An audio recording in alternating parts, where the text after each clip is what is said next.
Saudara-saudara,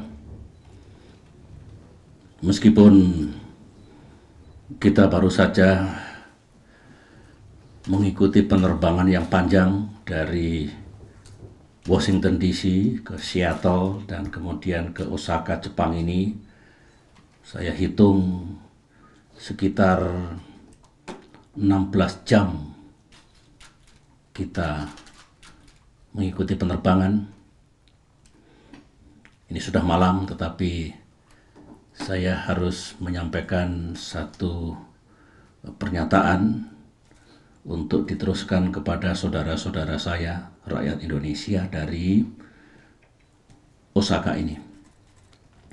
Saya kira saudara-saudara sudah mengikuti dinamika dan perkembangan politik di tanah air, terutama pasca pemungutan suara atau voting yang secara internal dilaksanakan di DPR RI. Terhadap hasil voting itu, saya sudah menyampaikan 2 kali posisi saya, sikap saya, yang bagi saya itu sebuah kemunduran demokrasi. 3 hari terakhir ini, saya menerima banyak sekali protes, kemarahan, dan bahkan perlawanan dari saudara-saudara kita rakyat Indonesia. Saya memahami. Saya sebagai presiden juga dipilih oleh rakyat, mendapatkan mandat dari rakyat. Untuk itu saya wajib mendengar pikiran rakyat itu. Sesungguhnya para anggota DPR RI juga sama. Dipilih oleh rakyat, diberikan mandat oleh rakyat untuk menyusun undang-undang bersama presiden, bunyinya begitu dalam konstitusi kita, Undang-Undang Dasar 1945. Yang diharapkan undang-undang itu baik, tepat, dan sekali lagi sesuai dengan kehendak dan aspirasi rakyat. Jika DPR dan Presiden mengeluarkan undang-undang yang tidak tepat, tidak baik, dan tidak sesuai dengan kehendak dan aspirasi rakyat, berarti keliru. Meskipun kita punya wewenang, Undang-Undang Dasar juga mengatakan DPR bersama Presiden menyusun undang-undang. Oleh karena itu, saya tetap pada posisi dan sikap bahwa pilihan pilkada oleh DPRD itu tidak tepat. Sebelum diundangkan, saya terus berupaya apa cara yang dapat saya tempuh dalam koridor konstitusi agar demokrasi kita tidak mengalami kemunduran dan undang-undang tentang pilkada ini juga sesuai dengan kehendak dan aspirasi rakyat, mayoritas rakyat Indonesia. Tetapi saya seorang yang taat konstitusi, taat hukum. Dengan demikian tidak mungkin saya bertindak yang di luar koridor hukum dan konstitusi itu. Oleh karena itulah, baru saja saya berkomunikasi dengan Ketua Mahkamah Konstitusi,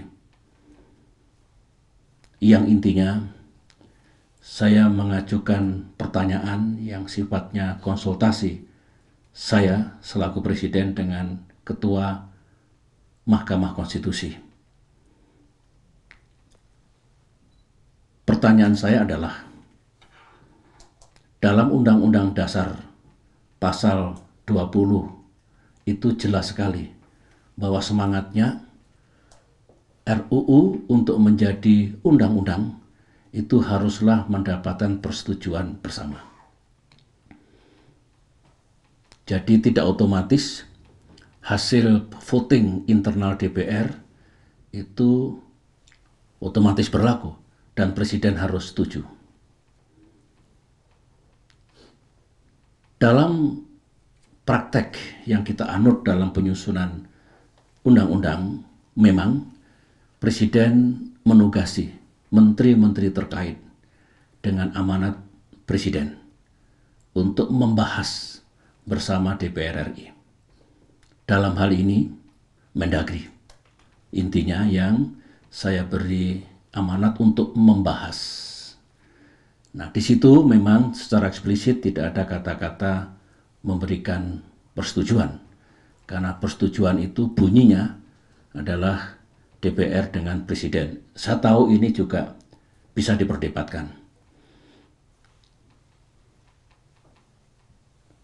Sehingga pertanyaan yang saya ajukan dalam kasus proses penentuan undang-undang pilkada yang sama-sama kita ikuti kemarin, seperti itu, ditambah dengan resistensi dan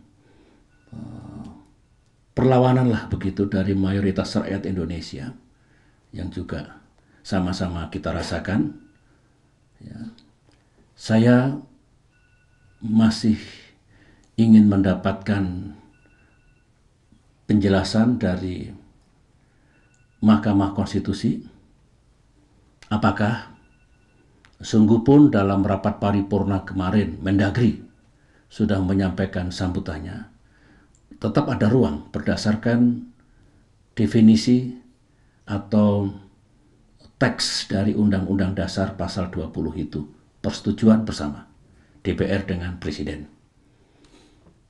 Manakala saya masih memiliki ruang, pasti saya akan menyampaikan ketidaksetujuan saya terhadap apa yang telah ditetapkan oleh DPR dengan proses internal DPR kemarin. Sekali lagi, di satu sisi saya harus mengikuti konstitusi, tapi di sisi lain saya harus mendengarkan kehendak dan aspirasi rakyat. Dalam waktu yang sempit ini, bagaimanapun harus ada solusi, dan saya tadi sekali lagi melakukan konsultasi dengan pimpinan Mahkamah Konstitusi. Beliau berjanji untuk membicarakannya, membahasnya dengan para hakim konstitusi yang lain, dan kesempatan pertama akan disampaikan kepada saya. Bahkan saya sampaikan begitu mendarat di Jakarta nanti, prioritas pertama saya adalah bertemu pimpinan dan anggota Mahkamah Konstitusi, sebuah pertemuan konsultasi yang menurut saya penting untuk saya laksanakan. Kalau tertutup ruang itu, saya akan berpikir plan B, apalagi yang bisa kita lakukan sampai betul-betul, ya, sekali lagi ada solusi yang baik. Tetapi kepada rakyat Indonesia, saya akan tetap taat konstitusi, taat hukum, sehingga langkah politik yang saya lakukan tetap dalam koridor konstitusi itu. Dan saya sungguh berharap ada pandangan dari Mahkamah Konstitusi dalam waktu yang segera untuk saya bisa melangkah lebih lanjut lagi apa yang bisa saya lakukan selaku Presiden Republik Indonesia.